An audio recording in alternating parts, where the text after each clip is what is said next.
नमस्कार दोस्तों, गुरुकुल में आपका स्वागत है। हम आशा करते हैं आप लोग बेहतर होंगे और बेहतरीन काम कर रहे होंगे। यह आपकी रिवीजन क्लास है, जिससे आपकी रिकॉलिंग पावर बढ़ेगी। इस वीडियो में हम देखेंगे भारतीय संविधान एवं राज्य व्यवस्था के बारे में। तो भारतीय संविधान और राज्य व्यवस्था, तो भारत का संवैधानिक विकास कैसे हुआ? हमको पता है भारत में पहले ईस्ट इंडिया कंपनी का शासन था, फिर उसके बाद आता है ब्रिटिश क्राउन के शासन, और फिर आता है भारत का संविधान। तो सबसे पहले हम देखते हैं ईस्ट इंडिया कंपनी का शासन। ईस्ट इंडिया कंपनी का शासन चलता है रेगुलेटिंग एक्ट 1773 से भारत परिषद अधिनियम 1858 तक। यहाँ तक चलता है ईस्ट इंडिया कंपनी का शासन। उसके बाद फिर आता है ब्रिटिश क्राउन का शासन, जो चलता है भारत परिषद अधिनियम 1858 से 1947 तक, मतलब हमारे देश की आज़ादी तक। ठीक है, तो सबसे पहले हम देखते हैं ईस्ट इंडिया कंपनी का शासन। तो सबसे पहले आता है रेगुलेटिंग एक्ट। रेगुलेटिंग एक्ट वास्तव में किस लिए लाया गया था कि जो ईस्ट इंडिया कंपनी है इसको नियंत्रित और विनियमित किया जा सके। तो और इसी यहीं से इस पर पड़ती है केंद्रीय प्रशासन की नींव पड़ जाती है भारत पर। ठीक है, और कंपनी के राजनीतिक और प्रशासनिक कार्यों को मान्यता मिल जाती है। किससे मान्यता मिलती है? यह मिलती है ब्रिटिश क्राउन से। ठीक है, ब्रिटिश क्राउन ये रेगुलेटिंग एक्ट पास करके इनको देते हैं। ईस्ट इंडिया कंपनी, और इसमें क्या कहा जाता है कि आप निजी व्यापार और उपहार और रिश्वत नहीं ले सकते। इन सब पर प्रतिबंध लगा दिया गया था। क्यों? क्योंकि कंपनी को बहुत ज़्यादा घाटा हो रहा था। इसी रेगुलेटिंग एक्ट के तहत 1774 में उच्चतम न्यायालय की स्थापना की गई थी। कहाँ? कलकत्ता में, जिसके मुख्य न्यायाधीश थे एलिजा एम्पे।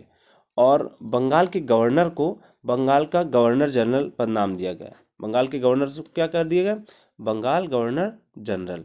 और इसके अंतर्गत मद्रास और मुंबई की प्रेसिडेंसियाँ इसी के अंतर्गत आ गई। और प्रथम गवर्नर जनरल कौन थे? ये थे वारेन हेस्टिंग्स। ठीक है, और इनके लिए एक कार्यकारी परिषद की नियुक्ति की गई। क्यों? क्योंकि अब देखो, मद्रास, मुंबई और कलकत्ता तीनों प्रेसिडेंसी इनके अंतर्गत है, तो मतलब कि इन पे वर्कलोड भी होगा। इसी को इन्हीं मतलब इसी कारण से इनकी सहायता के लिए 4 सदस्यीय कार्यकारी परिषद का निर्माण किया गया। ठीक है, अब अगला फिर आता है act of settlement. Act of settlement क्या था? इसमें जो भी कुछ गलतियां थी, जो भी गड़बड़ियां थी, उनको सुधारने के लिए। तो अब इसमें पहला पॉइंट क्या आया कि गवर्नर जनरल और परिषद को सुप्रीम कोर्ट से छूट मिल गई। मतलब उसके कार्यों को सुप्रीम कोर्ट पर आप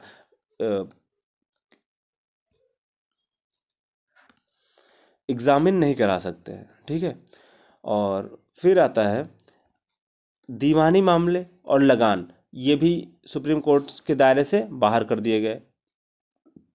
पहले तो गवर्नर जनरल परिषद को सुप्रीम कोर्ट के क्षेत्र से बाहर किया गया, और फिर दीवानी और लगान ये मामले भी बाहर कर दिए गए सुप्रीम कोर्ट से।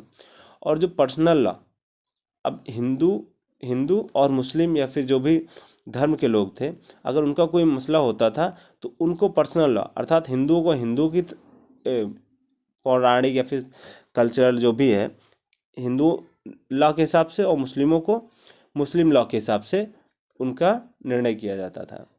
और अपीली, जिससे मान लो आप करना है कि आपने कोई केस प्रांत चल रहा है, तो इसके लिए प्रांत से आपको अपील करने के लिए आप सुप्रीम कोर्ट नहीं जा सकते। आपको कहाँ जाना पड़ेगा? गवर्नर जनरल की परिषद में। एक्ट ऑफ सेटलमेंट के बाद आता है चार्टर एक्ट 1813। इसमें कहा गया कि प्रतिवर्ष कंपनी 1 लाख रुपए खर्च करेगी शिक्षा पर। ठीक है, और कंपनी का व्यापारिक एकाधिकार यहाँ से समाप्त हो गया। क्यों? क्योंकि होता है कि इस समय जो है लंदन में लंदन में औद्योगिक क्रांति औद्योगिक क्रांति अपने पीक पर थी। तो बहुत सारी कंपनियां भी कह रही थी मुझे भी ईस्ट में व्यापार करना है। तो ईस्ट इंडिया कंपनी कोई ब्रिटिश क्राउन की कंपनी नहीं थी।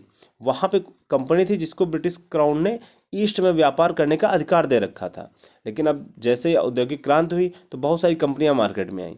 उन सब ने भी कहा कि हमें भी पूर्व में व्यापार करना है। ठीक है, तो इससे क्या होता है कि अब कंपनी का व्यापारिक एकाधिकार समाप्त कर दिया गया, सिर्फ चाय और चीन पर रहा। फिर आता है चार्टर एक्ट 1833। इसमें बंगाल के गवर्नर जनरल को संपूर्ण भारत का गवर्नर जनरल बना दिया गया, और प्रथम गवर्नर जनरल कौन था? Lord William Bentinck. ठीक है, यहाँ से कंपनी का एक पूर्णतः एकाधिकार समाप्त कर दिया गया। पहले कौन कौन से एकाधिकार थे? देखो, चाय और चीन पर था, अब ये भी अधिकार यहाँ पे समाप्त कर दिए गए। ठीक है, और गवर्नर जनरल की परिषद में चौथे सदस्य के रूप में कानूनी सदस्य को शामिल किया गया, ताकि गवर्नर जनरल परिषद को कानूनी रूप से कोई दिक्कत ना हो कि अगर आपको कोई निर्णय लेना, आपको कुछ परिषद में कहना है जिससे कि आगे की नीति निर्माण हो सके, तो इसके लिए कानूनी सदस्य का होना बहुत महत्वपूर्ण हो जाता है। और प्रथम कानूनी सदस्य थे लॉर्ड मैकाले। फिर अंतिम एक्ट आता है चार्टर एक्ट 1853।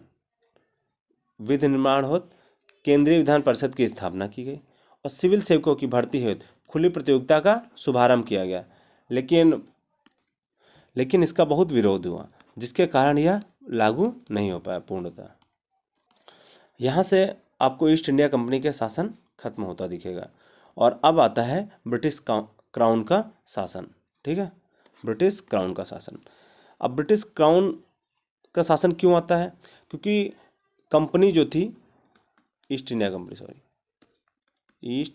कंपनी और अदर भी बहुत सारी कंपनियां जो भी थी, वो सब भारत में क्या कर रही थी? बहुत ज़्यादा शोषण कर रही थी। ठीक है, और लॉर्ड डलहौजी की हड़प नीति, जिससे कि सतारा, झांसी, अवध, इन सबको, और इनकी प्रिंसली स्टेट अर्थात राजाओं के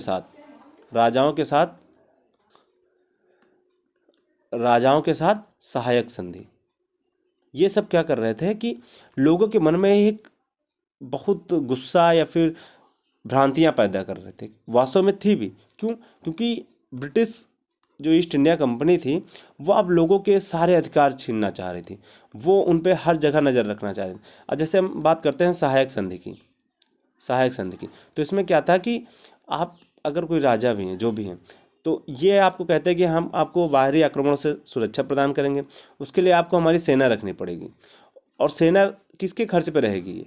ये इस राज्य के खर्च पे रहेगी। और जब सेना यहाँ पे रह रही, इसके अधिकारी भी यहीं पे रह रहे हैं, तो आपकी नीतियाँ, ये सारी चीज़ें जान रहे हैं। और ये भी कहते हैं आप हमारे दुश्मनों से बात नहीं कर सकते हैं। अब भाई इनका दुश्मन, ईस्ट इंडिया कंपनी का दुश्मन भारतीय क्षेत्र पर कौन होगा? भारतीय कंपनियां या फिर फ्रेंच जो भी हैं, पुर्तगाली, ये होंगे। तो अगर आपको सहायता चाहिए किसी भी चीज़ के लिए, तो आप उनसे बात भी नहीं कर सकते। तो ये सभी लोगों के मन में एक बहुत ज़्यादा गुस्सा ला रहे थे, जिसके कारण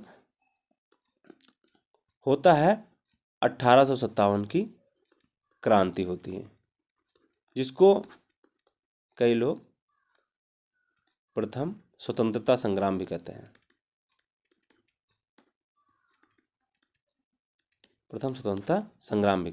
ठीक है, अब उसी सब को देखते हुए फिर आता है कि जब ब्रिटिश क्राउन देखता है कि भाई भारत में तो बात बिगड़ रही है, अब भारत हो सकता है अगर इसी तरह विद्रोह हुआ तो भारत हाथ से निकल जाएगा, तो उसी के कारण फिर आता है भारत शासन अधिनियम 1858। अब इसमें क्या करते हैं लोग? गवर्नर जनरल को भारत का वायसराय पद नाम देते हैं। क्यों? क्योंकि अब शासन जो करेगा वो ब्रिटिश क्राउन करेगा, तो अब सीधे ये गवर्नर जनरल नहीं कह सकते, इसीलिए भारत का वायसराय इनको बोला गया। किसको? गवर्नर जनरल को। ठीक है, और एक नए पद का सृजन किया गया था, जिसका नाम था भारत के राज्य सचिव। एक नए पद भारत के राज्य सचिव का सृजन किया गया। क्यों? ये जो होगा, ये ब्रिटिश क्राउन के तहत ब्रिटेन संसद का सदस्य होगा, जो कि इंडिया का प्रतिनिधित्व ब्रिटिश संसद में करेगा। ठीक है, और भारत का शासन कंपनी छीन कर सीधे ब्रिटिश शासन के अधीन कर दिया गया, जो कि हम पढ़ ही चुके हैं। अब